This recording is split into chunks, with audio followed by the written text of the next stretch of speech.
స్తోత్రం. హల్లెలూయా. సమయంలో మనం చదువుకున్న లేఖన భాగాన్ని మరలా చదువుకుందాం. క్షమించండి, మత్తయి సువార్త 4వ అధ్యాయం 22వ వచనం. మత్తయి సువార్త 4వ అధ్యాయం 22వ వచనం. వెంటనే వారు తమ దోణెను విడిచిపెట్టి ఆయనను వెంబడించిరి. దేవునికి స్తోత్రం. హల్లెలూయా. వెంటనే వారు తమ దోణెను, మలయాళం కూడా రెడీగా ఉండాలి, తమ దోణెను తమ తండ్రిని విడిచిపెట్టి ఆయనను అనగా యేసును వెంబడించారు. దేవునికి స్తోత్రం. హల్లెలూయా. జాగ్రత్తగా ఆలోచించాలి. కొన్ని లోతైనటువంటి విషయాలు నేను జ్ఞాపకం చేస్తాను. పిలుపు ఎంత శక్తివంతమైనది, గాడ్స్ కాలింగ్ ఎంత శక్తివంతమైనది. The calling of God is so powerful. అక్కడ రాయబడిన మాట, నిదానంగా వారు తమ దోణను తమ తండ్రిని విడిచిపెట్టి ఆయన వెంబడించారు. క్రమక్రమంగా వారు తమ దోణను, ఎలా ఉంది అక్కడ, ఇమీడియట్లీ, ఏమాత్రం ఇక ఆలోచించుకునే సమయం లేదు. ఆత్మస్వరం వచ్చినప్పుడు మానసికమైనటువంటి ఆలోచనలకు అవకాశం ఇవ్వదు.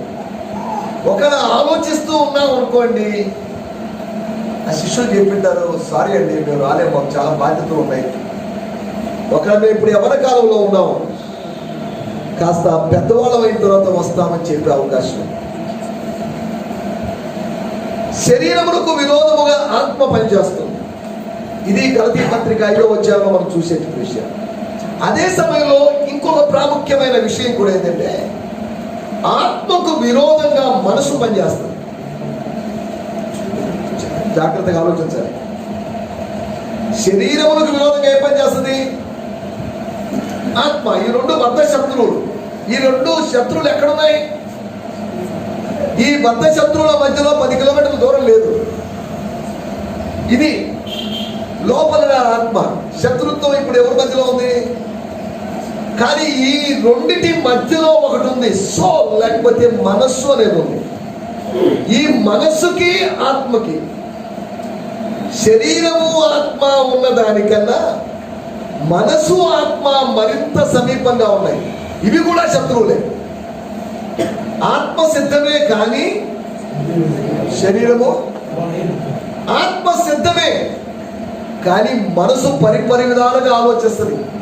దేవుడు పిలిచాడంటే నిజంగా దేవుడు పిలిచాడు, నన్ను పిలవడం ఏంటి? చాలా మంది ఉన్నారు కదా, వాళ్ళు పిలవకుండా నన్ను పిలవడం. మనసు ఆలోచిస్తాను. మనసు పనేంటి? ఏం పర్లేదు. అది ఆలోచనలు ఎంతసేపటికి ఆలోచిస్తుంటుంది. వాళ్ళేంటి, వీళ్ళేంటి, వాళ్ళు ఎందుకు అలా మాట్లాడారు, వీళ్ళు ఎందుకు ఇలా మాట్లాడారు, ఆమె ఎందుకు ఇలా అనింది. ఆత్మ అంటదేవా నీ అన్ని దేనికి వదిలేసి ప్రభు చేతికి అప్పగించటది ఆత్మ. ఆత్మ పని వేరు, మనసు పని వేరు, శరీరం పని వేరు. అంతేనా? మూడు కలిసి ఉన్నాయి కానీ వీటి పనులు వేరుగా ఉన్నాయి. మనందరం కలిసి ఉన్నాము కానీ మనందరి పనులు వేరుగా ఉన్నాయి. పౌలు చెప్పినటువంటి ప్రత్యక్షత శరీరము ఆత్మ యొక్క శత్రుత్వం.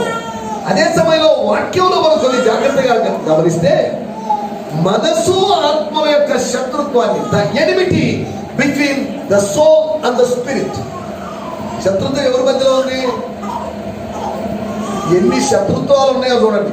పక్కింటోడితో శత్రుత్వం, ఎదురింటోడితో శత్రుత్వం, బంధువులతో శత్రుత్వం, భర్తతో, భార్యతో, ఇన్ని శత్రుత్వాలు ఉన్నాయి అనుకుంటే, అమ్మా అర్థమవుతున్నాయి మాటలు. ఏదో ఫిలాసఫీ చెప్పడం లేదు, సైకాలజీ చెప్పడం లేదు. జాగ్రత్తగా మీరు ఆలోచించాలి. వెంటనే అంటే దాని అర్థం ఏంటి? వెంటనే అంటే 1 గంట టైం పట్టి ఉంటుంది. ఇక ఆలోచించుకునే సమయం కూడా లేదు. అయ్యో ఆ రోజు అనవసరంగా ఆయన అమ్మ చెప్పాడు, వెళ్ళిపోయాము, వెళ్ళిపోకుండా ఎంత బాగుండేది అని బాధపడిన సందర్భం వాళ్ళ జీవితంలో ఎప్పుడు రాలేదు. స్తోత్రం చెప్పండి.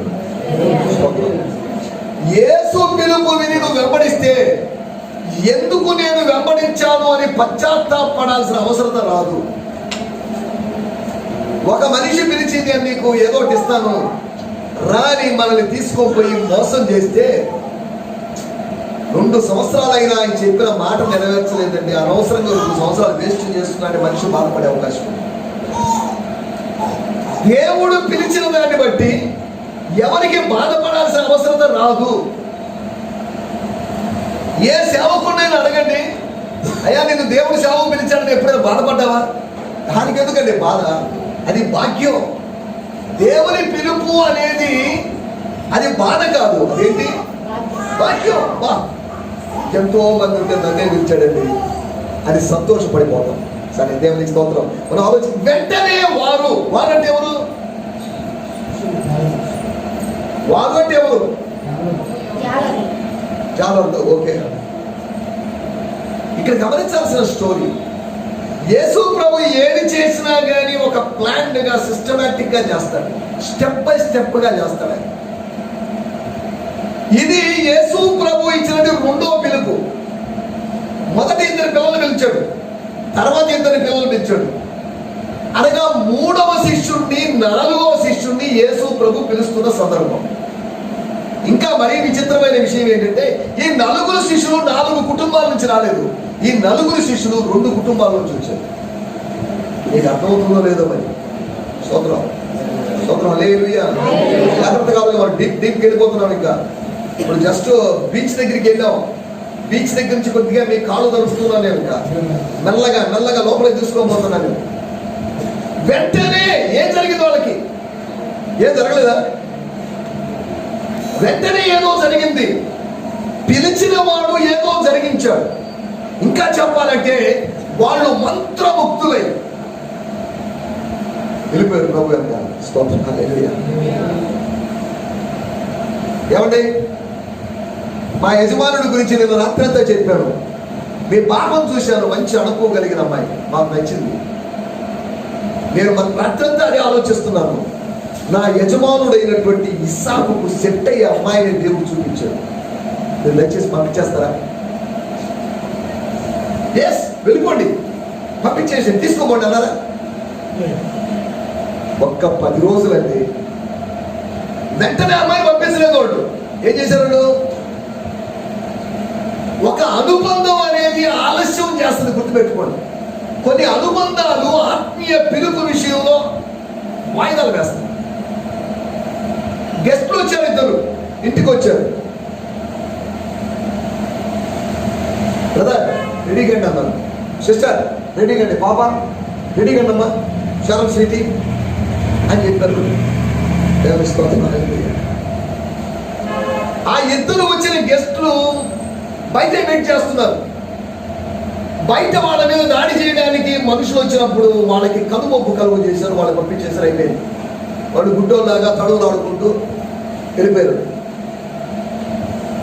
వీళ్ళు వెళ్ళిపోయిన త్వరగా దైవ కార్యం వెలుపల జరిగింది, కానీ దైవ కార్యం లోపల ఆలస్యంగా జరుగుతుంది. అతడు తడవు చేయించుండటం చూసి ఇక లాభం లేదు. దేవుని ఉగ్రత కురిసేటువంటి అగ్ని కురిసేటువంటి అవకాశం ఉంది. కాబట్టి బ్రదరు ఆలోచిస్తున్నాడు, ఇన్ని రోజులు ఈ ఊర్లో ఉన్నామే, సడన్గా వెళ్ళిపోమంటే ఎలా వెళ్ళిపోతాం? మనకు కొన్ని అనుబంధాలు తెలియకుండా ఏర్పడతాయి. ఈ అనుబంధాలను తెలుపుకొని రావడం అంటే కష్టం.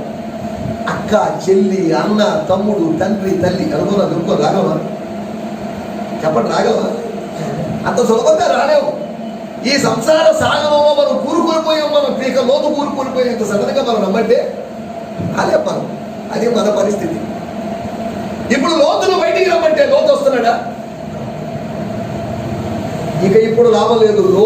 లోతు భార్యని, అనగా అంకుల్ని, ఆంటీని, పిల్లల్ని 2 చేతులు కలిపి దేవుని దూత బయటికి తీసుకొచ్చాడు. దేవుని స్తోత్రం. అనగా ఎక్కడో ఆలస్యాలు జరుగుతున్నాయి. కొన్ని అనుబంధాలను బట్టి ఆలస్యాలు జరుగుతున్నాయి. దాని ద్వారా ఆత్మకార్యం ఆగిపోతుంది. స్తోత్రం చెప్పండి. హల్లెలూయా. నీకు అర్థమవుతున్నా లేదా మరి ఆ పాయింట్? వెంటనే అంటే ఏం జరిగింది? ఆలస్యం లేదు. లోతు తడవు చేశాడేమో, కానీ 2 వ్యక్తులు, అనగా జబదయి కుమారుడు, అనగా జే అండ్ జే, మన సులభంగా వాడి పేర్లు గుర్తుపెట్టుకోవాలి. జే అండ్ జే అని పెట్టారు. ఒక ఆయన పేరు జే, ఏంటది? జేమ్స్. యాకోబు అనేది కదా జేమ్స్ అంటున్నారు ఏంటి అంటారేమో. యాకోబు అనేటువంటి పదము జాకోబ్ అని కాదు, జాకోబ్ అంటారు వాళ్ళు. జాకోబ్ అనే పేరు, ఆ పేర్లన్నీ అలాగే ఉంటాయి. మెల్లగా అది రూపాంతరం పొంది జాకోబస్ లేదా జేమ్స్ అనే విధంగా మారింది. దేవుని స్తోత్రం, హల్లెలూయా. అలాగే పిలవకూడదు అని ఇప్పుడు వచ్చేటువంటి కొన్ని తర్జుమాల్లో, ఇంగ్లీష్ తర్జుమాల్లో జేమ్స్ అని, బుక్ ఆఫ్ జేమ్స్ అని ఉండదు, బుక్ ఆఫ్ జాకబ్ అని ఉంటుంది. ఇదేంద్ర విచిత్రంగా అనిపిస్తుంది మీకు. బుక్ ఆఫ్ జూడ్ అని ఉంటుంది ఇంగ్లీష్ బైబిల్లో, కానీ ప్రస్తుతం వచ్చేటువంటి ట్రాన్స్లేషన్లో బుక్ ఆఫ్ జూదా అని వస్తుంది. ఇదేంద్ర ఇది విచిత్రంగా ఉంది. ఏది అసలు జూదా అనే బుక్, జూడ్ అనే బుక్, జేమ్స్ అనే బుక్, జాకోబ్ అనే బుక్, ఇన్ని బుక్లు ఉన్నాయా? సరే, మీకు అర్థం కావడానికి ఇవన్నీ చెప్తున్నాను, జాగ్రత్తగా ఆలోచించాలి. 2 కుటుంబాల్లో దేవుడు కార్యం జరిగించాడు. 2 తండ్రులు అక్కడ ఉన్నారు. 2 తండ్రులు, 4 కుమారులు. ఇప్పుడు నేను సొంతంగా ఎక్కడికైనా హైదరాబాద్ తీసుకోపోవాలి, ఏం చేస్తాను? ఏం చేయనా? సుందర్ వచ్చేయమ్మా, వాళ్ళ మమ్మీ పైన చూస్తుంది. అంటుంది మా మమ్మీ, అంత దేనికి రావా నువ్వు అని తీసుకోమన్నా. వెళ్ళి మేడం సుందర్ని పంపించండి మేడం అని పర్మిషన్ అడగదు. తండ్రి అక్కడ దోణిలో కూర్చున్నాడు. ఈ యేసు నేరుగా వచ్చి, బాబు నాకు వెంబడి రంటారు, వెంబడి రండి అనగానే వెంటనే తండ్రి కూడా వదిలేసి వచ్చారు. అరే మిమ్మల్ని తండ్రి వదిలిపెట్టమని ఇవ్వగలరా అనే మాట కూడా లేదు. అనగా ఎందుకు తండ్రి పర్మిషన్ తీసుకోలేదు? ఇంకో తండ్రి ఎవరు అక్కడ? 2 జంటలు ఉన్నాయి అక్కడ. మొదటి జంట జేకబ్ అండ్ లేకపోతే జేమ్స్ అండ్ జాన్. ఇంకో జంట, ముందు జంట కనిపిస్తుంది 18లో వచ్చిన P and A, Peter and Andrews. పేతురు మరియు ఆంద్రేయ. వీళ్ళ నాన్న పేరేంటి? ఇలాంటి పేరు లేదా? నాన్న లేడా? స్తోత్రం. యోహాను సువార్త 1:42 రాయబడింది, చూడాల్సిన అవసరం లేదు. యోహాను కుమారుడు అయిన సీమోను. అంటే వీళ్ళ పేతురు నాన్న పేరేంటి? పేతురు నాన్న పేరు జాన్. అనగా యోహాను కుమారులు ఇద్దరిని, జెబెదయి కుమారులు ఇద్దరిని పిలిచాడు. తేడాలు గమనించాలి. మొదటి పిలుపుకి 2వ పిలుపుకి తేడాలు గమనించాలి. తేడా లేవా? వాళ్ళు ఏం చేస్తున్నారు? యేసు పిలుస్తున్నప్పుడు ఏం చేశారండి? నాకు స్పష్టంగా కావాలి. నాకు మీరు అన్నిటి చెప్తే నాకు ఇష్టం లేదు. ఏదైనా చెప్పేటో పక్కాగా చెప్పాలి మీరు. వాళ్ళు ఏం చేస్తున్నారు? 18లో వచ్చిన త్వరగా, అను 2 సహోదరులు సముద్రములో ఏం చూశారు? వీళ్ళు ఏం చేస్తున్నారు? ఈ 2వ జంట వీళ్ళు ఏం చేస్తున్నారు? 21 త్వరగా. సహోదరుడైన యోహాను మరియు 2 సహోదరులు తమ తండ్రి అయిన జెబెదయి యుద్ధ దోణిలో తమ వలలు బాగు చేసుకుంటుండగా. వాళ్ళు ఏం చేస్తున్నారు? వీళ్ళు ఏం చేస్తున్నారు? తేడా అర్థమైందా? ఒకరేమో వదిలేసిలేరు, ఇద్దరు ఏం చేస్తున్నారు? బాగు చేసుకుంటున్నారు. అంటే దాని అర్థం ఏంటి? ఒకరు పనిలో ఉన్నారు, ఇంకొకరు పని కోసం సిద్ధపడుతున్నారు. వాళ్ళు బాగు చేసుకుంటున్నారంటే ఏమర్థం? ఒకరు వర్క్ లో ఉన్నారు, ఒకరు ప్రాసెస్ లో ఉన్నారు, ఒకరు ప్రిపరేషన్ లో ఉన్నారు. నువ్వు ఎలాగైనా ఉండొచ్చు, కానీ నువ్వు దేవునికి కావాలి. ఈ 4 దేవునికి కావాలి. దేవునికి స్తోత్రం, హల్లెలూయా. కాబట్టి ఇప్పుడు పర్మిషన్ ఎవరిని అడగాలి? చల్లా దగ్గరికి వచ్చాను, చల్లాని ఇంటి బయటికి తీసుకోమని పర్మిషన్. ఎవరు పర్మిషన్ కావాలి? నాకు వాళ్ళ మదర్ పర్మిషన్ కావాలి. ఇప్పుడు తండ్రులు ఉన్నప్పటికీ తండ్రి పర్మిషన్ లేదు. ఇంకంతేనా? ఆ రెండింటి మధ్యలో తేడా. మొదటి జంటకి, జంట అంటే భార్య భర్తలు అనుకోవద్దు, మొదటి జంటకి 2వ జంటకి, మొదటి జంటకి వాగ్దానం ఉంది, 2వ జంటకి వాగ్దానం లేదు. స్తోత్రం, హల్లెలూయా. గమనించండి, జాగ్రత్తగా చదవాలి. మూడో విషయం, మొదటి జంట వలలు వదిలిపెట్టేశారు. రెండవ జంట దోనెను మరియు తండ్రిని వదిలేశారు. నీకు అర్థమవుతున్నా లేదు? నలుగురు కుమారులని పిలిచినటువంటి దేవుని కుమారుడు. ఈయనకి ఇదే పని, పిలవడమే పని, ఈయనకి ఇంకేం పని లేదు. ఈయనకి బైబిల్ మొత్తం చదివితే దేవునికి ఇదే పని, పిలవడమే పని. వాడేదో వలలు బాగు చేసి వాడు మనకేం పని, నిద్రపోయే వాడు తట్టి లేపి బాబు రారా అంటే దానికి ఒక అర్థం ఉంది. కానీ వాడేదో వలలు వేసుకుంటుంటే, ఇప్పుడు గమనించాల్సిన విషయము, దోణి తీరంలో ఉంది, సముద్రంలోకి వెళ్ళలేదు. తండ్రి కూడా దోణిలో కూర్చోన్నాడు, ఆయన వదిలేసి వచ్చారు. కానీ ఇప్పుడు వాళ్ళు వలలు వదిలేసి వచ్చారన్నారు. అంటే దాని అర్థం ఏంటి? వేయబడిన వలలు కూడా వదిలేసి వచ్చారు. అంటే దాని అర్థం ఏంటి? వేయబడిన వలలు లాగుతారు. ఇప్పుడు లాగినప్పుడు చేపలు వస్తాయి, లాభం కాదు. అనగా మొదటి జంటలో వాళ్ళు ఇమీడియట్ బెనిఫిట్ ని, తక్షణమైన లాభం రాబోతుంటే దాన్ని కూడా దొరుకుతున్నారు. ఇంకో 10 నిమిషాలు ఉండండి, మీకు చేపలు వచ్చేస్తాయి. మా కొంత ఆయన పిలిచాడు, వెళ్ళిపోతున్నాం. వాళ్ళ యొక్క అర్జెన్సీ చూడండి, అలాగే ఎంత త్వరగా. ఇప్పుడు నాన్న ఏం చేయాలి? తండ్రిని వదిలేనా? తల్లిని వదిలేనా? భార్యను వదిలేనా? సేవకు వస్తే వారు తమ తండ్రిని విడిచిపెట్టి, ఈ మాట వింటుంటేనే కొద్దిగా కష్టంగా ఉంది. ఏం పిల్లలు వాళ్ళు, యవనస్తులు, బాధ్యత లేకుండా తండ్రిని విడిచిపెట్టేది లేదు. వాళ్ళు బాధ్యతాయుతంగా ప్రవర్తించాలని వాక్యం చెప్తుంది. మార్కు సువార్త 1వ అధ్యాయం 20వ వచనం మనం చూస్తే, దేవుని స్తోత్రం, హల్లెలూయా, హల్లెలూయా. ఇది ఈరోజు రికార్డ్ చేసి చాలా మంది మిస్ అయ్యారు కాబట్టి దీన్ని మనం గ్రూప్ చదవాలి. వెంటనే ఆయన వారిని పిలవగా, వారు తమ తండ్రి అయిన జెబెదయి దోణిలో జీతగాండ్ర యొద్ద విడిచిపెట్టి ఆయనను వెంబడించిరి. జీతగాండ్రకి జీతం ఎవరు ఇవ్వాలి? నాన్న వదిలిపెట్టారు సార్, చిల్డ్రన్ హోమ్ లో చేర్చాను ముసలాళ్ళని. డబ్బులు కట్టాలి. అక్కడ డబ్బులు ఎవరు కట్టాలి? చేర్చులో కట్టాలి కదా. ఇప్పుడు తండ్రిని జీతగాని చేతికి అప్పించారు. జీతం ఎవరికి కట్టాలి? డబ్బులు ఎవరు ఇవ్వాలి? మనీ ఎవరు ఇవ్వాలి? అనగా జెబెదయి కుమారులైనటువంటి జే అంటే జే ఇవ్వాలి, అంతేగా. వీళ్ళు ఏ సెనకా పోతున్నారు? ఏ సేవ డబ్బులు వాగ్దానం చేశాడా? ప్రతి నెల మీకు జీతం ఇస్తానని చెప్పాడా? వీళ్ళు జీతం ఇస్తానని చెప్పకుండానే, ఆయన చెప్పకుండానే, అదిగో మా నాన్న చూసుకోండి, మాకేం లాభం మీ నాన్న చూసుకుంటే ఇస్తాము.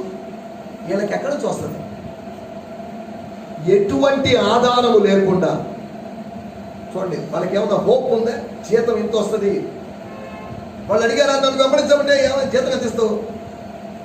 వాళ్ళు ఇంచుమించు 10 నుంచి 20,000 రూపాయల వరకు ప్రతి నెల సంపాదించుకుంటున్నారు. మంచి లాభకరమైన బిజినెస్ లో ఉన్నారు. వాళ్ళు చేపల్ని, చరిత్ర చెప్తున్న విషయం, వాళ్ళు ఎండి చేపలు అమ్మేవాళ్ళట. ఆ చేపల్ని వాళ్ళు అలా అమ్ముకుంటూ బతుకుతున్నప్పుడు, మంచి ధనవంతుల్లాగా బతుకుతున్నప్పుడు, యేసు దగ్గరికి వచ్చి వాడు దరిద్రుడు కాలేదు. ధనవంతులు దరిద్రుడు అనేటువంటి ఆలోచన లోకంలో ఉన్నప్పుడు ఉంటుంది. కానీ యేసు దగ్గరికి వచ్చినప్పుడు ఒక బ్యాలెన్స్ గా, అటు ధనవంతుడు కాదు, ఇటు దరిద్రుడు కాదు అన్నట్టుగా ఉంటాడు భక్తుడు. అందుకని అది అంటాడు, నాకు ఐశ్వర్యం దయచేసి ఏమంటావు? యెహోవా ఎవరండి అని అంటారు. ఒకవేళ దరిద్రుడిగా చేసావనుకో, దరిద్రం అవుతున్నాను, నేనేమవుతాను? ఎవడో ఒకరి దగ్గర దొంగతనం చేసి దేవుని నామానికి అవమానం చేస్తాను. ఇప్పుడు నాకేం కావాలి? ఉన్నాయి 2 ధనం, ఐశ్వర్యము, దారిద్ర్యము. ఏది కావాలంటే మాకేది వద్దండి, ఇంకేమి ఇస్తాను అనుకో. చూడండి, మనం గమనించాలి. అందుకనే మన అనుదిన ఆహారము మనకు దయచేస్తాం.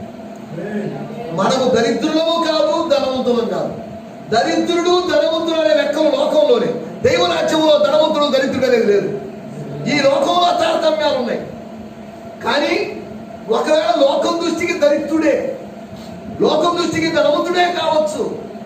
కానీ వాళ్ళ అనుదిన ఆహారం వాళ్ళకి అనుగ్రహించబడుతుంది. దేవుడు అనుగ్రహిస్తున్నాడు, పిలిచిన వాడు అనుగ్రహిస్తున్నాడు. అంతవరకు దేవుని స్తోత్రం, హల్లెలూయా.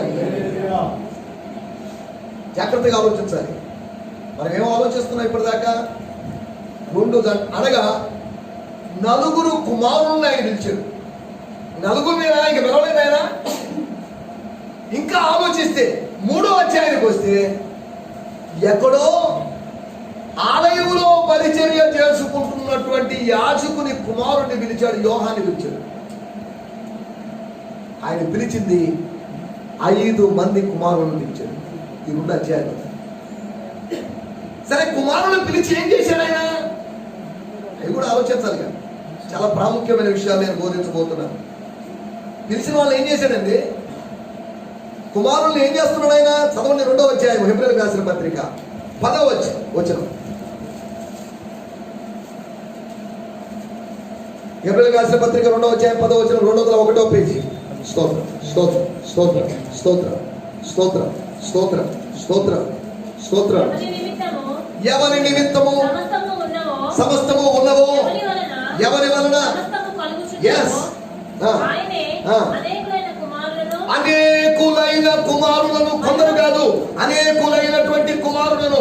He is bringing many sons and daughters, or many sons. దేవుని స్తోత్రం, హల్లెలూయా. మహిమలో లేని వాళ్ళని మహిమలోకి తెస్తున్నాడు. కుమారులు ఎక్కడ తెస్తున్నాడు? కుమారులు ఎక్కడ ఉండాలి? మహిమలో ఉండాలి. మీకు పాయింట్ అర్థమైందో లేదో మరి. అనేక మంది కుమారులు ఏం చేస్తున్నాడు ఆయన? దేవుని స్తోత్రం. అనగా మనల్ని ఎక్కడ తీసుకోవాలి ఆయన ఆలోచన?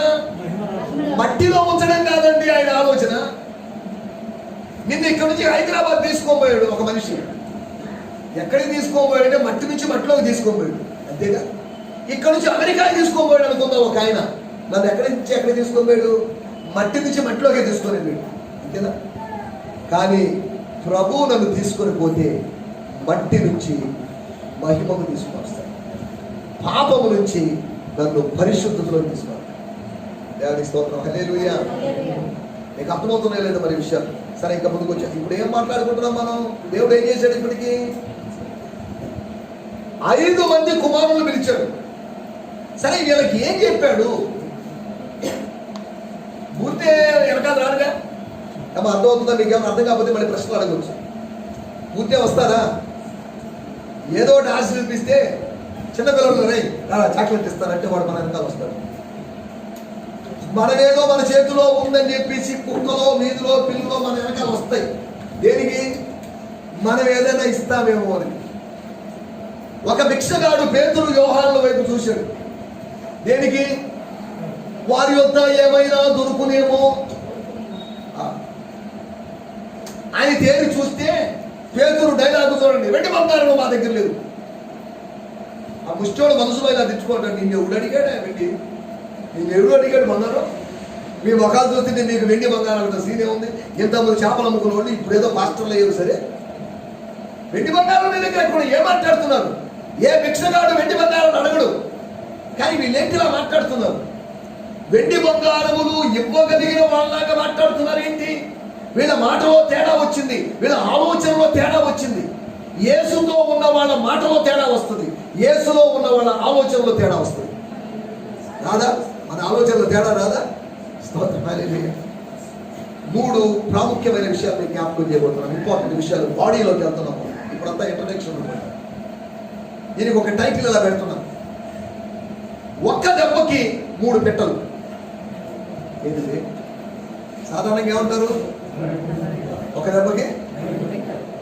కానీ మనం ఒక్క దెబ్బకి 3 పెట్టలు. మనుషుల దెబ్బకి 2 పెట్టలేము, కానీ దేవుని దెబ్బకి 3 పెట్టలు. అయ్యా ఏం మాట్లాడుతున్నారంటే మాకేం అర్థం కావడం లేదంటారే. ఒక్క పిలుపు ఒక్కటే, పిలిచిన వాడు ఒక్కడే, కానీ దాని ప్రభావాలు 3 ఉన్నాయి. స్తోత్రం, హల్లెలూయా. పిలుపు ఏంటి? ఒక్కటే పిలుపు. ప్రభు ఒక్కడే పిలిచాడు. ప్రభు పక్కన ఉన్నోళ్ళు, ప్రభు వెనకాల ఉన్నోళ్ళు ఎవరు పిలవలేదు. ప్రభు ఒక్కడే పిలిచింది, ఒక్కడే. మనల్ని పిలవగలిగిన వాడు ఒక్కడే, ఆయనే మన ప్రభు. ఆయన ఒక్కడే పిలిచాడు. కానీ ఆ పిలుపు యొక్క 3 ప్రభావాలు మీకు జ్ఞాపకం చేస్తాయి. దేవుని స్తోత్రం, హల్లెలూయా, హల్లెలూయా. మొట్టమొదటి విషయం, మొట్టమొదటి దెబ్బ, ఒక దెబ్బ పడింది. మొట్టమొదటి పెట్టేలో చూద్దాం. 4వ అధ్యాయం 19-20 వచనాలు. స్తోత్రం, స్తోత్రం. త్వరగా గ్యాప్ లేకుండా మీరు చదివితే మన రికార్డింగ్ లో టైం సేవ్ అవుతుంది. స్తోత్రం స్తోత్రం. ఆయన నా వెంబడి రండి, ఫాలో మీ, కమ్ ఆఫ్టర్ మీ, నా వెనకాలే, నా అడుగుజాడలు నడవాలి మీరు. అనగా ముందు నన్నే చూసుకుంటూ మీరు నడవాలి. ఎవరిని చూస్తూ నడవడానికి వీల్లేదు. నేను మిమ్మును చాలు. ఎవరికి స్తోత్రం. హల్లెలూయా. చప్పటి కొట్టి దేవుని నామాన్ని మహిమపడదాం. The first promise of the calling, పిలుపు యొక్క మొదటి వాగ్దానం. నేను మిమ్మల్ని ఏం చేస్తానంట? మిమ్మల్ని ఏదో ఒకటి చేస్తానని కాదు. యేసుకు క్లారిటీ ఉంది. మీరేమవుతారా అంటే క్లారిటీ లేదు శిష్యులకి, కానీ పిలిచిన వారికి మాత్రం క్లారిటీ ఉంది. గుర్తుపెట్టుకోండి, నీ దేవునికి నిన్ను ఏం చేయాలో క్లారిటీ ఉంది. పెద్ద అయిన తర్వాత మనం ఏమవుతాం? రకరకాల సమాధానాలు చెప్తారు. ఒకడు ఏం చెప్పలేక నేను పెద్ద అయిన తర్వాత డాడీ అవుతాను అన్నాడు. ఒక అమ్మాయి ఏమవుతానో చెప్పలేక నేను పెద్ద అయిన తర్వాత మమ్మీ అవుతాననిందంట. నువ్వు అవ్వాల్సిన అవసరం ఆటోమేటిక్ అయిపోతావు. అవ్వడానికి ఏదో ప్రయత్నం చేయాల్సిన అవసరం లేదు. మమ్మీ కావడానికో డాడీ కావడానికి మనం ప్రయత్నం చేయలేదు. డాక్టర్ కావడానికో, యాక్టర్ కావడానికో, నాయన కావడానికో మనం ప్రయత్నాలు చేయాలి. యేసు ప్రభు చెప్పే మాట, ఇఫ్ యు ఫాలో మీ, మీరు నన్ను వెంబడించినట్లయితే ఏమవుతారు అంటే మీలో మార్పు జరుగుతుంది. The first step of the change, లేదా మార్పు యొక్క మొదటి మెట్టు. మీరు ఎలా మారుతారంటే మనుషులను పట్టు చారులుగా మారుతారు. స్తోత్రం. హల్లెలూయా. ఎవరు పడతారు? మీరు మనుషులు పట్టడం ఏంటండి? మాకు అర్థం కాక మాట్లాడుతున్నారు. చేపలు పడతారు, లేదా వాటిని పడతారు, ఇంటి పడతారు. ఈయనేంటి మనుషులు పడతారంటున్నారు? మనుషుల్ని పట్టడం అంటే మనుషుల్ని సంపాదించుకోవడం, మనుషుల్ని గెలుచుకోవడం. సాధారణంగా మామూలుగా మన దగ్గరికి వచ్చిన వ్యాపారస్తులతో ప్రేమగా, వదనాలండి, బాగున్నారా, టమాటోలు బాగున్నాయి కదా, ఎంత కిలో 60, 70 రూపాయలు ఇస్తాను, నీకేమో నష్టమా అని అంత ప్రేమగా ఏం మాట్లాడు.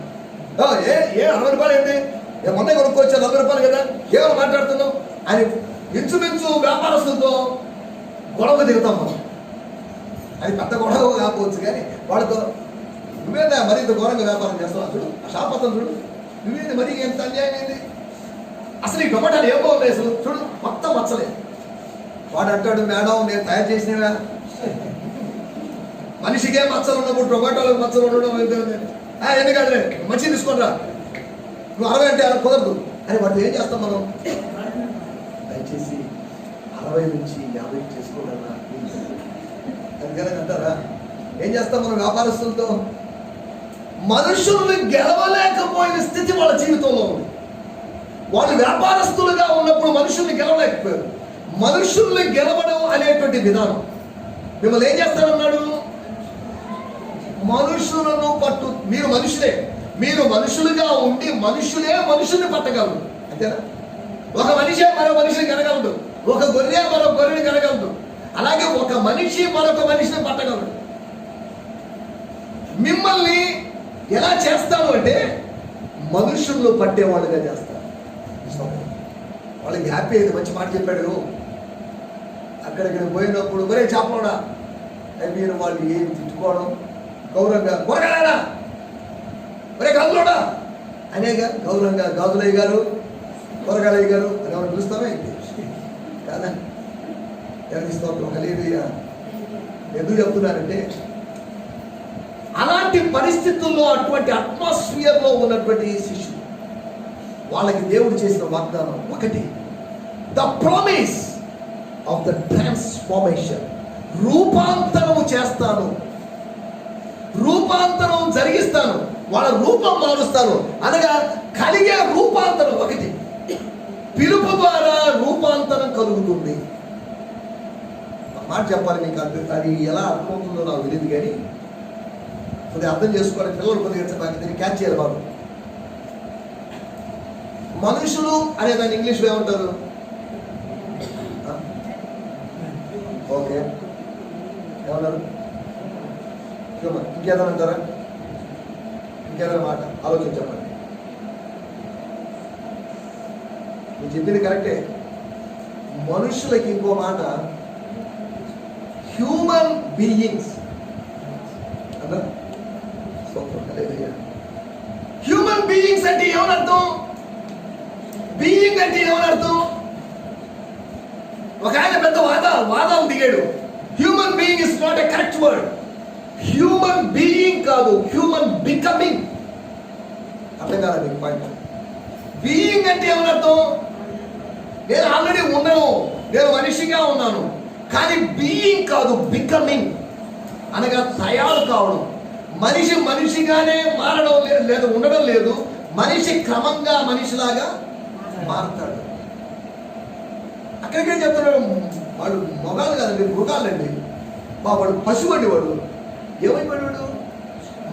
మనిషి స్థాయి కన్నా దిగజారిపోయాడు. వాడు పందండి, వాడు కుక్కండి. వాడు మనిషిని పట్టుకోవాలి అన్నం ఎంతవరకు కరెక్ట్? మనిషి అనిపించేవాడు. నా స్నేహితుడు ఒక ఆయనకి కోతి గడిచింది, ట్రీట్మెంట్లో ఉన్నాడు. వాడి కోపం వచ్చి ఏదో ఆవేశపడుతుంటే నా స్నేహితులు అందరూ అంటారు, ఏడా మనిషికి వచ్చినట్టు కోపం వస్తుంది నీకు.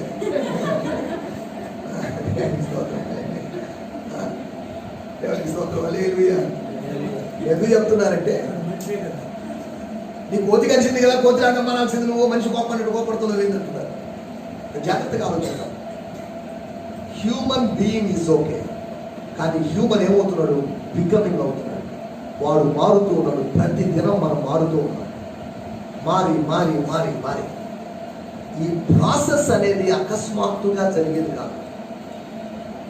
2 పనులు ఉన్నాయి. ఒకటి వ్యాపారం, 2 వ్యవసాయం. ఈ రెండిట్లో ఈజీ ఏది? రెండిట్లో ఈజీ ఏది? వ్యాపారం ఈజీ, కానీ వ్యవసాయం ఒక్క రాత్రికి రాత్రి నేను ఈ పక్కన గ్రౌండ్ లో ఒక బస్తా వంకాయలు పండించగల, కానీ ఒక రోజు లోపు నేను ఒక షాప్ పెట్టుకోగలను. వ్యాపారం ఈజీ, కానీ వ్యవసాయం. అలాగే మన జీవితం కూడా వ్యాపారం లాంటిది కాదు, వ్యవసాయం లాంటిది. మనము దేవుని పొలము, దేవుని వ్యవసాయం అయి ఉన్నాం, దేవుని వ్యాపారం కాదు. మనం బీయింగ్ ఓకే, బికమింగ్ అవుతున్నాం మనం. అంటే ఇక్కడ ఎందుకు చెప్పాడు? నేను మిమ్మల్ని మనుషులను పట్టుచారులుగా చేస్తాను. ఒకటి కలిగేటువంటి రూపాన్ని, పిలుపు యొక్క మొట్టమొదటి దెబ్బకి, లేదా ఆ దెబ్బకి, లేకపోతే కలిగినటువంటి, లేకపోతే పడ్డటువంటి పెట్టయిందంటే రూపాన్ని, ట్రాన్స్ఫార్మేషన్. ఇంతేనా? పిలుపు పిలవబడ్డ వాడికి ఇంతే, నీకేం లేవా? ఏసేపు మారుతామంట, ఏదో మారుతామంట, ఎదురు చూడడం ఇంకేం లేదా? జాగ్రత్తగా ఆలోచించాలి. మళ్ళీ కింద కొద్దాం మెల్లగా. సరే, ఇంకా ఒక విచిత్రమైన విషయం చెప్పాలి. వీళ్ళని పిలిచి ఆయన ఎవరో తెలియదు, వీళ్ళెవరో ఆయనకు స్పష్టంగా తెలుసు, కానీ ఈయనెవరో వాళ్ళకి తెలియదు. 23వ వచనం, యేసు వారి సమాజ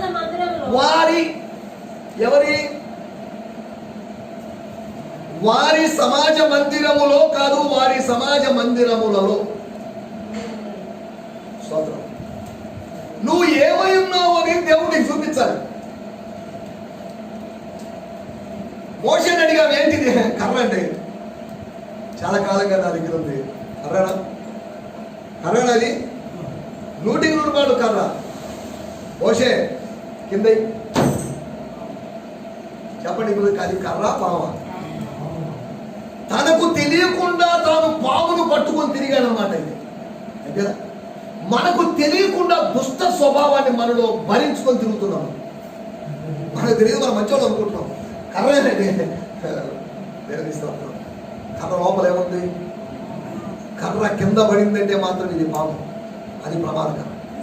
కర్ర ప్రమాదకరం, కర్ర కన్నా పాము మరింత ప్రమాదకరం.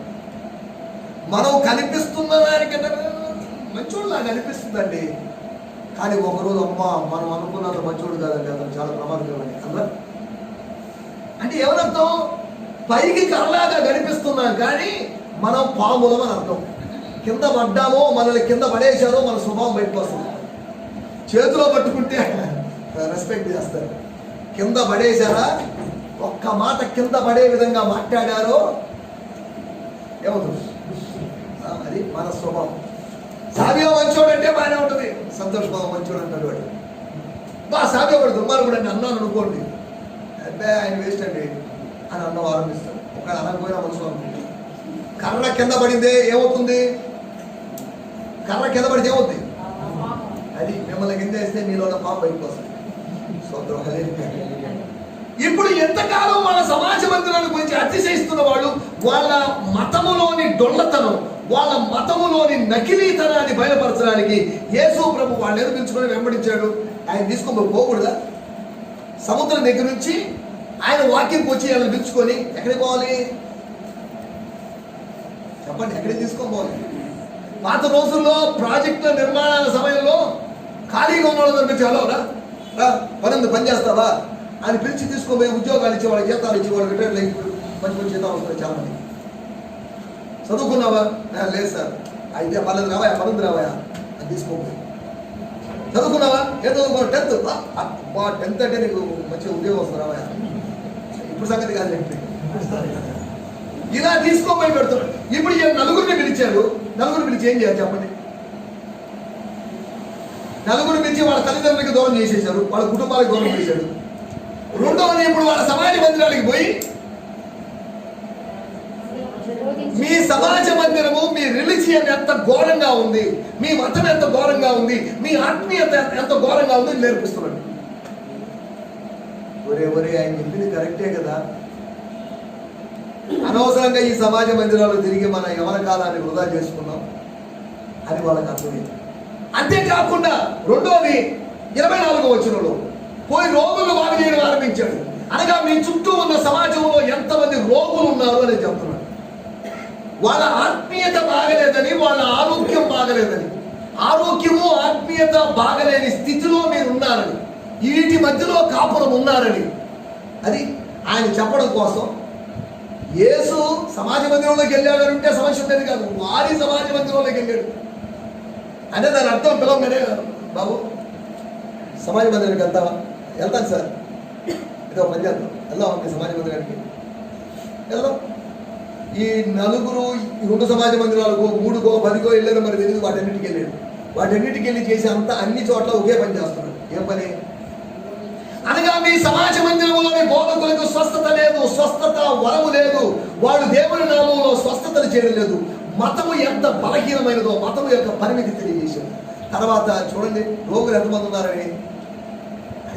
మన దేశంలో ఎంతమంది రోగులు ఉన్నారో మనకు తెలియదే అనే అనగా వారి యొక్క జీవితాన్ని గురించిన అవగాహన వారికి కలుగు చేశాడు.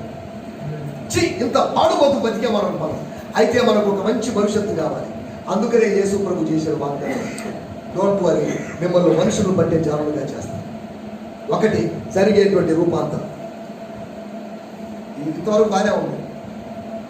ఇప్పుడు వాళ్ళకి వాగ్దానం ఏంటో తెలుసా? ఇంకేం వాగ్దానాలు లేవా? మనకు డిసెంబర్ 31 ఒక వాగ్దానం తీసుకొని సంవత్సరం అంతా అడ్జస్ట్ అయిపోతాం. మనం పిసినారు వాళ్ళం. మనం ఒక వాగ్దానం చాలేంటి? అడ్జస్టింగ్ మెంటాలిటీ ఈ ఆత్మీయతలో ఉంటుంది. ఈసారి వాగ్దానాల కాపీ పెడితే ఒక అధ్యాయం మొత్తం ప్రింట్ చేసి ఒక వచనం ప్రింట్ చేయబడుతుంది. ఏం సార్ ఈసారి పెద్ద వాగ్దాన కాపీ ఇంతున్నాయి, చట్టాలన్నీ తీసుకోండి అమ్మా సొల్లం. ఒక అధ్యాయం యెషయా-గ్రంథం 58 మొత్తం నీకే వాగ్దానాలు పో. యెషయా-గ్రంథం 53 నీకే బొమ్మ తీసుకుంటారు. అప్పుడు తీసుకున్నారా? పెద్ద వాగ్దానం మాకు చిన్నయే కావాలి, స్ట్రైట్గా ఉండాలి. ఎంతవరకు వాగ్దానం అనే ద్వారాన్ని పూర్తి చేస్తారు. సరే, దేవునికి స్తోత్రం, హల్లెలూయా. రెండవ విషయం, వాళ్ళకి చేయబడినటువంటి మరొక వాగ్దానం 11వ వచనం, 12వ వచనం, 5వ అధ్యాయం. నా నిమిత్తం జనులు మిమ్మల్ని నిందించి హింసించి మీ మీద అబద్ధముగా చెడ్డ మాటలెల్లా పలుకున్నప్పుడు మీరు ధన్యులు.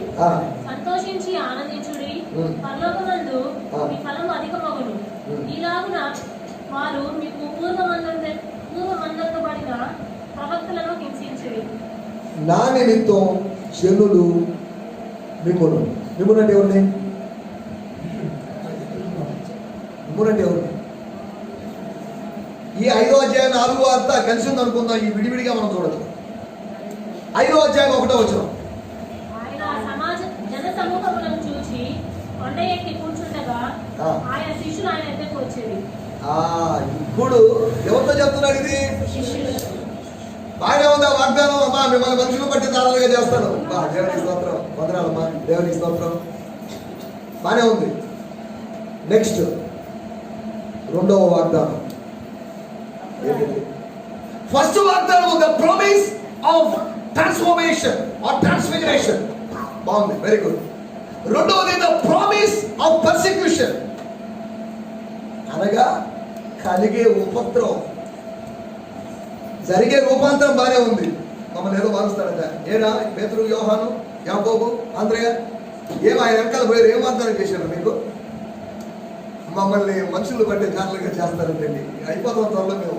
ఏమైపోతాం మీరు అని సంతృప్తి పడుతున్నారు. అంతలోపు బాబు మేల్చాడు శిష్యులతో. ఏమని చెప్పాడు?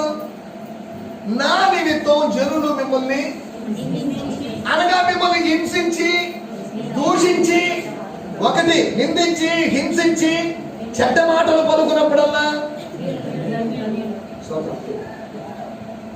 మూడు పనులు చేసి, ఈ మూడు పనుల వలన మిమ్మల్ని మనుషులు పట్టే జాలు ఇచ్చారు. మనుషులు పట్టే జాగ్రత్తగా చేయాలి. నువ్వు గుర్తి అయిపోతారేంటి? డాక్టర్ గుర్తి అయిపోతారేంటి? ఈరోజు నిద్రపోయి రేపు ఉదయం లేసారు ఇంకా డాక్టర్ అయిపోతారు. అది జరగదు. ప్రాసెస్ ఉంది. ఈ మధ్య కాలంలో ఒక క్రిస్టియన్ ఛానల్ వచ్చింది. మీరు ఎవరైనా చూడండి, చూస్తే బాగా విచిత్రంగా ఉంటుంది. క్రిస్టియన్ రోస్టింగ్ ఛానల్ అంట. రోస్టింగ్ ఛానల్ యూట్యూబ్లో సెర్చ్ చేయండి. ఇప్పుడు కాదండి, క్రిస్టియన్ రోస్టింగ్ ఛానల్. కొంతమంది దుర్బోధకుల గురించి వాళ్ళు విమర్శలు రోస్ట్ చేస్తున్నారు. వాళ్ళు తప్పు అని ఖండిస్తూ విమర్శిస్తూ. ఇప్పుడు కాదు, మళ్ళీ చూడలేండి సహోదరి వెళ్ళి మళ్ళీ అయిపోయిందా? స్తోత్రం. ఎంతసేపు వచ్చింది సార్? స్తోత్రం. హల్లెలూయా. కాబట్టి రెండోది వాళ్ళకి ఏం వాగ్దానం చేశాడు? కలిగే ఉపద్రవం. ద్రవం బాగుంది కానీ ఉపద్రవం మనకు నచ్చదు. ద్రవం అంటే జ్యూస్, ద్రవం అంటే మంచి ద్రవ పదార్థాలు బాగానే ఉంటాయి. కేసులో జాలకు వచ్చారు, బత్తాయి జ్యూస్, యాపిల్ జ్యూస్ అంటే బాగానే ఉంటాయి. అమ్మా మీకు ద్రవం కావాలి, ఉపద్రవం కావాలంటే ఏమంటారు మీరు? స్తోత్రం. ప్రపంచంలో ఎవడు కోరుకొని ద్రవం ఏదైనా ఉంటే అది ఉపద్రవం. అంతేనా? పర్సిక్యూషన్. స్తోత్రం. ఈ ద్రవాన్ని ఎవడైనా కోరుకుంటాడా? కానీ లోకము ఈ ద్రవాన్ని కోరుకోదేమో కానీ దేవుని బిడ్డలు ఈ ద్రవం గుండా వెళ్ళాలి. ఏ ద్రవం గుండా? ఉపద్రవం గుండా వెళ్ళాల్సింది. నేను ఉపద్రవం నుండి యెహోవాకు మొరపెట్టింది. చాప కడుపులో ఉన్నాడు అటువంటి నేను ఉపద్రవంలో ఉన్నాను. స్తోత్రం. హల్లెలూయా. హల్లెలూయా. మొదటి వాగ్దానం బాగానే ఉందండి. ఏంటది? కలిగేటువంటి రూపాన్ని. రెండోది జరిగేటువంటి ఉపద్రవం. ప్రాసెస్ ఇది. మిమ్మల్ని ఏం చేస్తున్నాడ? ఇంకా ఏం చెప్తున్నాడు? మీ పూర్వంలో ప్రవక్తలు ఉన్నారుగా కొంతమంది, వాళ్ళందరూ ఏం చేశారో తెలుసా? రోస్ట్ చేశారు. మీకు ముందున్నటువంటి ప్రవక్తలు హింసించారు. ఎందుకు చెప్తున్నాడు ఇప్పుడు? మిమ్మల్ని కూడా హింసిస్తారు.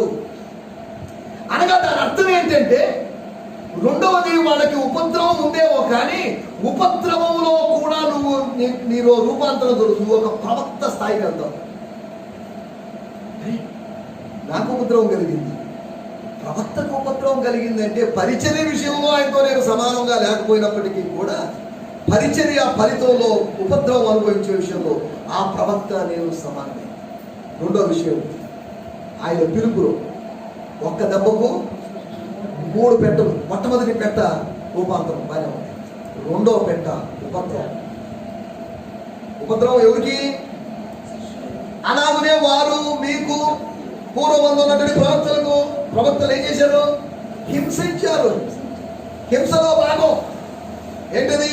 నిందించడం, హింసించడం, అబద్ధంగా చెడ్డ మాటలు అలా పలకడం, బూతు మాటలు మాట్లాడటం, సాడీలు చెప్పడం, కొండాలు చెప్పడం, బూడిద చల్లడం, బురద చల్లడం, ఇవి ఏమేమి ఉన్నాయో మొత్తం చల్లడం. ఏ పనులు వాళ్ళకి ఇవి జరుగుతుంటే దేవుడే చేస్తున్నాడు. స్తోత్రం. ఇవి జరుగుతుంటే దేవుడు ఏం చేయాలి చెప్పండి? ఆ పడవ అవుతారు.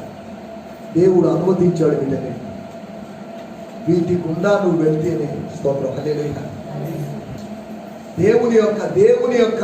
దేవుడు నిర్ణయించినటువంటి స్థాయిలోకి వెళ్తాం, ఆ స్థితిలోకి వెళ్తాం. గుంటలో పడిన తర్వాతే గడ్డి మీదకి వెళ్ళాడు యోసేపు. అంతేనా? గుంట లేకుండా గడ్డి మీదకి వెళ్ళగలరా? గుంటలో పడాల్సింది. నేను ఇంతవరకు దేవుని కృపం బట్టి ఎక్కడ ఒంట్లో పడలేదండి అంటారేమో. ఒంట్లో పడ్డం అంటే సమస్యలు గుండా వెళ్ళడం అని అర్థం. గాఢాంధకారపు లోయలు గుండా నేను వెళ్ళినాను, నేను భయపడిపోయాడు. కరోనాలు ఒమిక్రాన్లు ఎందుకంటే నీ దుడ్డు కలిగి ఉంది, నన్ను మనం ఆదరించను అని భక్తుడు చెప్పుకొని దేవుళ్ళు ఆదరణ పొందుకొని ధైర్యంగా ఉండాల్సింది పోయి భయపడిపోయి జలుబు వచ్చిందంటే ఇప్పుడు కరోనానా ఒమిక్రానా టెస్టులు చేయించుకోండి, ఇదే సమస్యగా. సో ఇంతకుముందు జలుబు వచ్చినప్పుడు ఎక్కడ టెస్టులు ఉన్నాయా? జలుబు వస్తే టెస్ట్ లేదండి, విచిత్రంగా ఉంది. ఇప్పుడు జలుబు వస్తే టెస్టులు అంట. సో అదే ఆ ఇయర్ బడ్స్ అనేవి ఇంతకు చెవులో పెట్టుకొని ఇప్పుడు ముక్కులో పెట్టుకోవాల్సిన పరిస్థితి వచ్చింది. ఇయర్ బడ్స్ ఇప్పుడు ఎక్కడ పెడుతున్నారు? ఏంది విచిత్రంగా ఉంది ఈ వ్యవహారాలు. స్తోత్రం హల్లెలూయా. పరిస్థితులు ఎంత తారుమారు అవుతున్నాయో చూడండి. స్తోత్రం హల్లెలూయా. ఇప్పుడు ఏంటి వాగ్దానాలు ఏంటి? ఒకటి రూపాంతరం, రెండోది ఉపద్రవం. అది కొద్దిగా అనుభవించాల్సిందే, మన లైట్ తప్పదు, కొద్దిగా రోస్టింగ్ తప్పదు, కొద్దిగా ఫ్రై చేయాలి. ఏగాలంటే రెండు వైపులా వేయించాలిగా. ఒకవైపు బాగా ఏగింది అనుకోండి మాడిపోద్ది, అందుకని తిప్పేస్తాం. నువ్వు రెండు వైపులా ఏగాలమ్మో. చర్చిలో ఏగాలి, ఇంట్లో ఏగాలి, బళ్ళోనో లేదే కాలేజీలోనో ఏగాలి. నేను బాగా వేస్తారు ఫ్రై అయితే కానీ. స్తోత్రం హల్లెలూయా. రాటు తేలవు, నువ్వు రాటు తేలాలి. స్తోత్రం హల్లెలూయా. ఇంట్లో మొగుడు చేత తిట్లు, ఆఫీసులో ఆఫీసర్ చేత తిట్లు, చర్చిలో పాస్టర్ చేత తిట్లు. ఏంటి తిట్లు? ఈ తిట్లు తిని తిని రాటు తేలుతావు. స్తోత్రం హల్లెలూయా. సిక్కు శరము చీము నెత్తురు నేను మనలాగా అలా తయారవుతాం. స్తోత్రం హల్లెలూయా.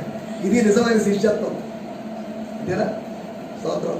శిష్యత్వం అంటే ఊరినే జరిగేది కదా, మేము ఎదుగుతున్న శిష్యులు అండి అని చెప్పి పొంగిపోవడం కాదు. స్తోత్రం హల్లెలూయా. ఎంతో ప్రాసెస్ ఉంది. సరే, చివరిగా ఒక మాట చెప్పి ముగించేస్తాను. మత్తయి సువార్త 7వ అధ్యాయం. ఎంత కంటిన్యూస్ గా ఉన్న విషయాలే మనం మాట్లాడుకుంటున్నాం. అక్కడక్కడ కనిపిస్తున్న విషయాలు. మత్తయి సువార్త 7వ అధ్యాయము 20 స్తోత్రం 4వ వచనం. కాబట్టి నా మాటలు విని వాటి చొప్పున చేయి ప్రతివాడును బండ మీద తన ఇల్లు కట్టుకున్న బుద్ధిమంతుని పోలి ఉండును. దేవుని స్తోత్రం హల్లెలూయా. అనగా ఓ శిష్యులారా, నా మాటలు వింటున్న మీరు ఉపద్రవం అనేసరికి షాక్ అయిపోయారు. ధన్యతలు అంటే బాగా ఉన్నది, దేవుని స్తోత్రం హల్లెలూయా అని 8-9 ధన్యతలు చెప్పేసరికి హల్లెలూయా స్తోత్రం అన్నారే. ఉపద్రవం అనేసరికి అని అన్నారే. ఒకటి గుర్తుపెట్టుకోండి, ఫైనల్లీ మీరు ఎలా తయారవుతారంటే బుద్ధిమంతులుగా తయారవుతారు. అనగా మీ జీవితంలో ఒక కన్స్ట్రక్షన్ జరుగుతుంది. అనగా దేవుడు మిమ్మల్ని నిర్మిస్తాడు. ఫైనల్ ఫినిషింగ్ టచెస్ ఇచ్చి మిమ్మల్ని ఒక బుద్ధిమంతుడిగా లోకానికి ప్రకటింపజేస్తాడు. Practical knowledge. ఇన్ని జరిగిన తర్వాత మనకు వచ్చేది ఏంటి? విన్నది అన్వయించుకున్న తర్వాత మనకు వచ్చేది ఏంటి? Practical knowledge. దేవుని స్తోత్రం హల్లెలూయా. చూడండి ప్రాసెస్ చూడండి. అంటే శిష్యులకు చెప్తున్న మాటలే. ఈ మాటలు చెప్పి ముగించినప్పుడు తర్వాత మళ్ళీ అంత శిష్యులతోనే ఎవరు కనిపిస్తుంది. ఇంకా కొద్ది కిందకు వస్తే శిష్యుల గొడవ. తర్వాత 14వ వచనం 8వ అధ్యాయం 14వ వచనంలో పేతురు ఇంట ప్రవేశించి, ఇంతకుముందు సమాజ మందిరంకి వెళ్ళాడు, ఇప్పుడు ఇంట్లోకి వెళ్తున్నాడు. ఏ పని ఎక్కడ పోతే అక్కడ గొడవ, ఇదే పని పని. సముద్ర తీరంలో ఉన్నాడు, సమాజ మందిరానికి వెళ్ళాడు, పేతురు యొక్క సొంత ఇంటికి వెళ్ళాడు. ఎక్కడా ఏ స్థలాన్ని వదిలిపెట్టడం లేదు. ఎక్కడ అవకాశం దొరికితే అక్కడ సువార్త, ఎక్కడ అవకాశం దొరికితే దేవుని శక్తిని అక్కడ బయలుపరచాలని దేవుని యొక్క ఉద్దేశం. స్థలానికి అతీతంగా, కాలానికి అతీతంగా, వ్యక్తులకు అతీతంగా కార్యాలు జరిగిస్తున్నాడు దేవుడు. స్తోత్రం హల్లెలూయా. మూడోది ఏమవుతా ఉంటావు నువ్వు? బుద్ధిమంతుడు. బుద్ధిమంతుడు ఏం చేస్తుంటాడు? ఇంతవరకు వాళ్ళ జీవితాన్ని వాళ్ళు కట్టుకోలేకపోయారు. ఎలా కట్టుకోవాలో తెలియదు.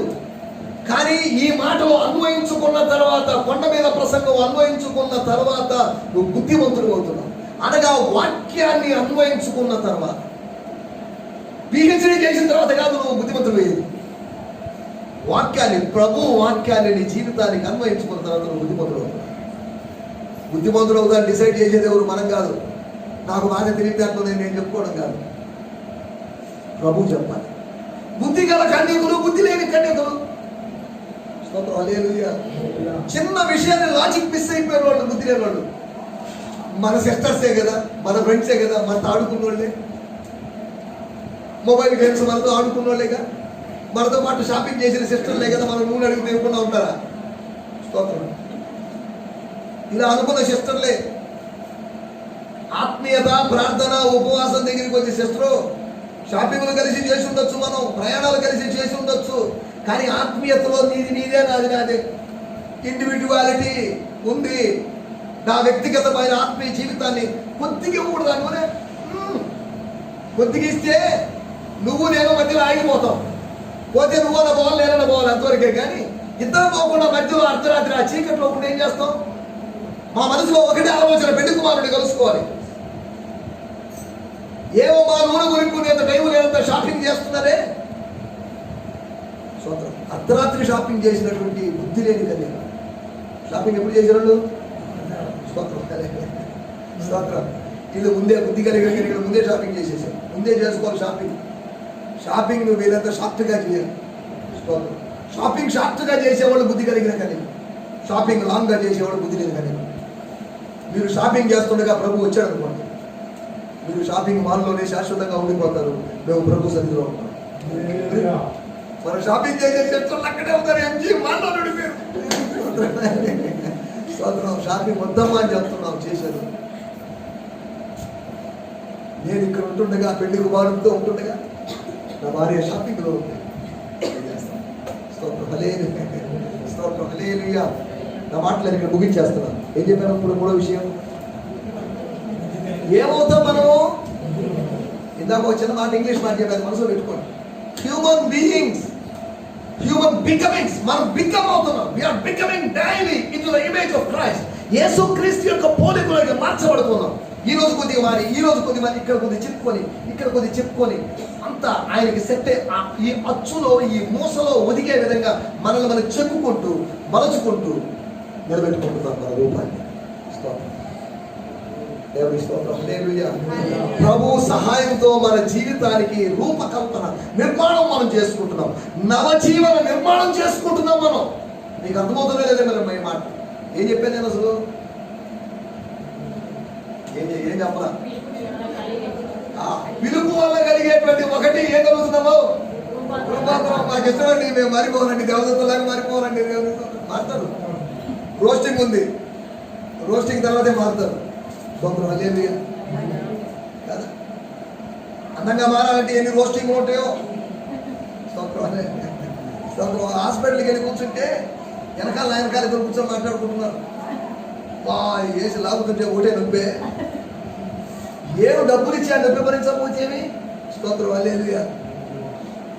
ఇక్కడికి వచ్చి ఫ్రీగా ఆత్మానుసారంగా గర్దిస్తామంటే ఇష్టపడదు. కానీ అక్కడికి పోయి డబ్బులు ఇచ్చి మరి, ఒక ఆయన డబ్బులు ఇచ్చి మరి 1000 రూపాయలు ఇచ్చి మరి గుర్తించుకొని వచ్చాడట బాడీ మసాజ్. నా జీవితంలో ఇక మీద బాడీ మసాజ్ కలవాలి. ఏమైంది? నాకు 1000 రూపాయలు బాగా మర్చిపోగా రకరకాల ఒకటే బాధుడు అంటే బాధుడు. దానివల్ల ఏం ప్రయోజనం? యాక్టివ్గా ఉంటామంట. వాడికి 1000 రూపాయలు ఇచ్చేదానికన్నా నీ భార్యకు ఒక 500 ఇచ్చి ఇంట్లో తెచ్చుకోకూడదు. ఇలా ఉంటారు కొంతమంది. బయటికి పోయి అనవసరంగా మనల్ని కొట్టిన దానికి ఎవడు, నువ్వు నన్ను కొట్టావు కాబట్టి నువ్వే 1000 రూపాయలు ఇవ్వమని అడగాల్సింది పోయి గుర్తుంటారా? 1000 రూపాయలు 1000 రూపాయలు ఇచ్చి గుర్తించుకొని వచ్చాల్సింది లేదని. మనకు ఆలోచిస్తున్న విషయాల్లోకి వచ్చేద్దాం. ఒకటి దెబ్బ ఒకటే. ఎవరు దెబ్బ? ప్రభువు దెబ్బ ఒకటే, పిలుపు దెబ్బ ఒకటే, కానీ 3 రిజల్ట్స్. ఒకటి రూపాంతరం, ట్రాన్స్ఫార్మేషన్. రెండోది పర్సిక్యూషన్. మూడోది కన్స్ట్రక్షన్. నువ్వు కన్స్ట్రక్ట్ అవుతావు. ఎలాగా? బుద్ధిమంతుడులాగా, బుద్ధిమంతురాలాగా. ఇప్పుడు నువ్వు పిలుపుకు రెస్పాండ్ అయితే, ఏ పిలుపో ఏ ప్రభో పోండి అని అంటే ఏమి లేదు. స్తోత్రం. ముందు ట్రాన్స్ఫార్మేషన్ జరుగుతూ ఉండగా నీకు పర్సిక్యూషన్, నిన్ను రోస్టింగ్ చేసి తర్వాత ఫైనల్ గా కన్స్ట్రక్షన్ చేస్తున్నారు. ఇటుకరాళ్ళు ఏం చేస్తున్నారు?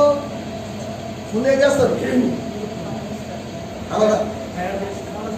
కాలవపోతే కాలం ఇటుకలు తీసుకొచ్చి గోడ కట్టావు, ఏముంది? అమ్మా, నువ్వు కన్స్ట్రక్షన్కి రావాలంటే దేవుని మందిరంలో, దేవుని మందిర సజీవమైన దేవుని మందిర నిర్మాణంలో నువ్వు ఒక రాయిగా మారాలంటే కాలువ పడాలమ్మా. రోస్టింగ్ కావాలి. రోస్టింగ్ లేకపోతే నీకు ఊస్టింగ్ అవుతుంది, వెళ్ళిపోతా నేను పంపించేస్తారు. రోస్ట్ చేస్తున్నాడు, శ్రమలు గుండా రోస్ట్.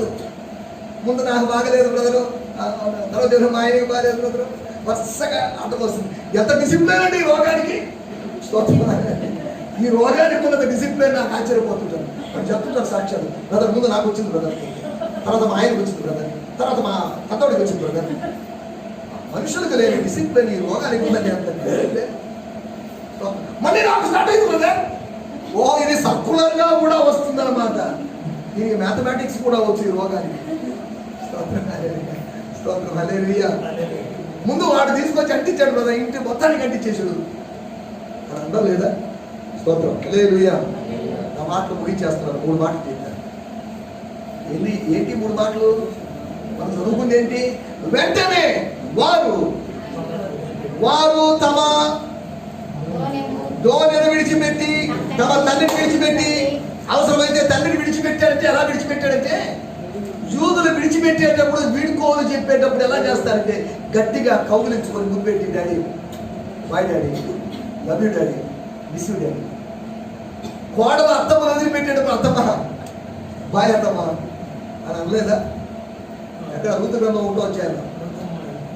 అత్తమ్మ మామయ్య జ్ఞాపకార్థ గుడికి పిలుస్తుండు, బావ జ్ఞాపకార్థ గుడికి పిలుస్తుండు, అత్తమ్మ బాయ్ అత్తమ్మ అని వెళ్ళిపోలేదా? స్తోత్రం హల్లెలూయా. వెళ్ళిపోయిన ఆవిడ గురించి ప్రస్తావన లేదు. ఏం బాయ్ ఎలా నువ్వు? ఆ పిల్లలు వెళ్ళింది కదా, ఆ పిల్లలు కదా పోవచ్చుగా, నువ్వెందుకు ఇక్కడ? స్తోత్రం దేవుని స్తోత్రం. ఏమా అత్తమ్మను హత్తుకుంది, ముద్దు పెట్టేసి క్షణికావేశంలో కూడుకున్న ఆరాధన, ఉద్రేకపు ఆరాధన చేసి వెళ్ళిపోయినాం. ఏమాత్రం శాశ్వతమైన ప్రేమను ప్రదర్శించారు. మా అత్తమ్మకి ఎవరున్నారు లేదు కాకుండా అత్తమ్మతో ఉండిపోతాయి. ఆమె ఎక్కడికో లోకంలో కలిసిపోయింది, ఆమెకు అడ్రస్ లేదు. కానీ ఏమైనా తేలుకుంటూ తేలుకుంటూ తేలుకుంటూ తేలుకుంటూ మత్తయి సువార్త 1వ అధ్యాయం ఆ పేరు బయటకొచ్చింది. నువ్వు మరుగై ఉన్నావు కానీ మరుగైన నిన్ను ఒకరోజు బయటికి తీసుకొస్తాను. నీ తీర్మానం బట్టి తీసుకొచ్చాడా? ఎక్కడ రూతు గ్రంథం, ఎక్కడ మత్తయి సువార్త? రూతు గ్రంథంలో 4వ అధ్యాయంలో 3వ అధ్యాయంలో మునిగినామా? మత్తయి సువార్తలో తేలిందే వెళ్ళలేదా? స్తోత్రం హల్లెలూయా. 1 రూపాంతరం, 2వది ఉపద్రవం. 1 ట్రాన్స్ఫర్మేషన్, 2వది పెర్సిక్యూషన్, 3వది ఇది జరిగితే కన్స్ట్రక్షన్ జరుగుతుంది. స్తోత్రం. వాడు బుద్ధిమంతుని పోలేడు. శిష్యులారా మీరందరూ బుద్ధిమంతుల్లాగా ఉన్నారు. బుద్ధి లేని డాష్ వలే ఉండకూడి. ఏంటిది చెప్తారా? బుద్ధి లేని కన్యకలవలే. ఎవరు చెప్తారా? చెప్తే చిన్న గిఫ్ట్ ఇస్తారు. బుద్ధి లేని ఎవరు చెప్తారండి? ట్రై చేయండి, గూగుల్లోకి రాదు.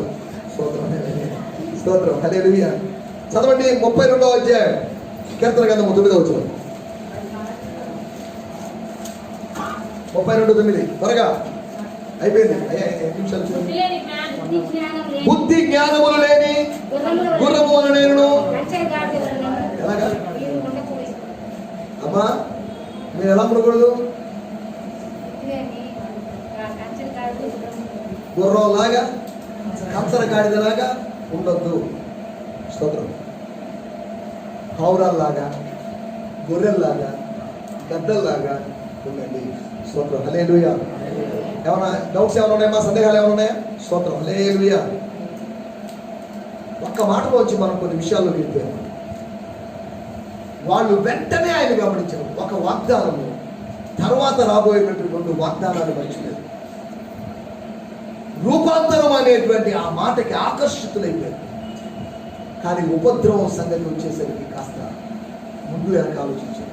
కానీ ఫైనల్గా నీలో ఏర్పడే స్వభావం ఏంటో తెలుసా? బుద్ధిమంతుడి స్వభావం. The character of a vice man. స్తోత్రం. ఆ జ్ఞానవంతుని స్వభావం నీలో ఏర్పడతావు. ఇవన్నీ చేసిన తర్వాత నువ్వేమైపోతావు? ట్రాన్స్ఫార్మ్ అవుతున్నావు. శ్రమ ఓర్పును, ఓర్పు పరీక్షను, పరీక్ష నిరీక్షణను కలుగజేయును. నిరీక్షణ అనే దగ్గర ఇంగ్లీష్ లో హోప్ అని ఉంది, కానీ ఫుట్ నోట్ లో రాయబడింది నిరీక్షణ అంటే శీలము. స్తోత్రం. రోమీయులకు రాసిన పత్రిక 5వ అధ్యాయం. నీకు మంచి క్యారెక్టర్ ఇస్తుంది. క్యారెక్టర్ లేదు చాలా మందికి. స్తోత్రం. లేదు. క్యారెక్టర్ ఎక్కడి నుంచి వస్తుంది? క్యారెక్టర్ ఊరిని వస్తాయేంటి? బంగారాన్ని కూడా ఏం చేస్తున్నారు? ఇంత ఖరీదైన బంగారం కరిగించడం ఎందుకు అనుకుంటాడా? కరగదీయాలి. కరగదీస్తేనే నీ క్యారెక్టర్ ఏంటో తెలుస్తుంది. అగ్ని వంటి శ్రమలు శోధనలు గుండా వెళ్ళినప్పుడే నీ క్యారెక్టర్ ఏంటో తెలుస్తుంది. డబ్బులు బాగున్నప్పుడు స్తోత్రం చెప్పచ్చు. డబ్బులు ఉద్యోగం చేసుకోవాలండి, అది చేసుకోవాలండి, ఇది చేసుకోవాలండి, సంపాదించాలండి, చీట్లు కట్టాలండి, వడ్డీలకు ఇవ్వాలండి అని రకరకాలుగా ఆలోచిస్తారు. కానీ అప్పుడు నీ క్యారెక్టర్ బయటపడాలి. కష్ట సమయాల్లో బయటపడేది నీ క్యారెక్టర్. అప్పుడు దాకా బయటపడి దాచుకుంటావు. నువ్వు పాడు క్యారెక్టర్ దాచుకుంటావు. మంచి అమ్మాయి మంచి అబ్బాయి అని అనుకుంటారు, కానీ కష్ట సమయంలో నీ క్యారెక్టర్ బయటపడాలి. జాగ్రత్త. స్తోత్రం. నీకు మంచి క్యారెక్టర్, మంచి నిరీక్షణ ఇవ్వాలనుకుంటున్నాడు. అనగా నీలో ఒక స్వభావాన్ని ఏర్పడ. బుద్ధిమంతుడి స్వభావం. బుద్ధిమంతుడు ప్రభువే. ప్రభువులాగా బుద్ధిమంతుడు. దైవిక సొలొమోను కన్నా గొప్పవాడైన ప్రభువులాగా బుద్ధిమంతుడు. ఆయన బిడ్డలకి జ్ఞానం ఉండదా? దేవుని బిడ్డలకి తండ్రి స్వభావం బిడ్డలకి రాదా? తండ్రి పరిశుద్ధత మనకు రాదా? చెప్పండి. తండ్రి పరిశుద్ధత మనకు వస్తుంది. తండ్రి జ్ఞానం మనకు రాదా? వస్తుంది. తండ్రి మాటలు మనకు రావా? వస్తాయి. తండ్రి ప్రేమ మనకు రాదా? వాళ్ళ నాన్నలాగేనండి అచ్చం. వాళ్ళ నాన్న ఎలా ప్రేమిస్తాడు అలాగే ప్రేమిస్తాడండి. వాళ్ళ అమ్మ మాట్లాడుతుందండి పిల్ల. ఎక్కడి నుంచి వచ్చాయి? స్వాభావికంగా వచ్చిన విషయం. దేవుని స్తోత్రం. దయచేసి అందరికీ మూసుకుందాం, ప్రార్థన చేసుకుందాం. ఈ సందేశము మీకు ఆశీర్వాదకరంగా ఉందని నమ్ముచున్నాము. ప్రార్థన అవసరతల కొరకు మమ్మల్ని సంప్రదించవలసిన మా చిరునామా గిద్యోన్ మిషన్ చర్చ్, 6వ వీధి, శాంతినగర్, నెల్లూరు 4, ఆంధ్రప్రదేశ్. పిన్ 524004. మా ఫోన్ నంబర్లు 7036443613 మరి ఒక నంబర్ 9392293010. మా ఈమెయిల్ ఐడి gfihmi2015@gmail.com. దేవుడు మిమ్మును ఆశీర్వదించునుగాక. ఆమేన్.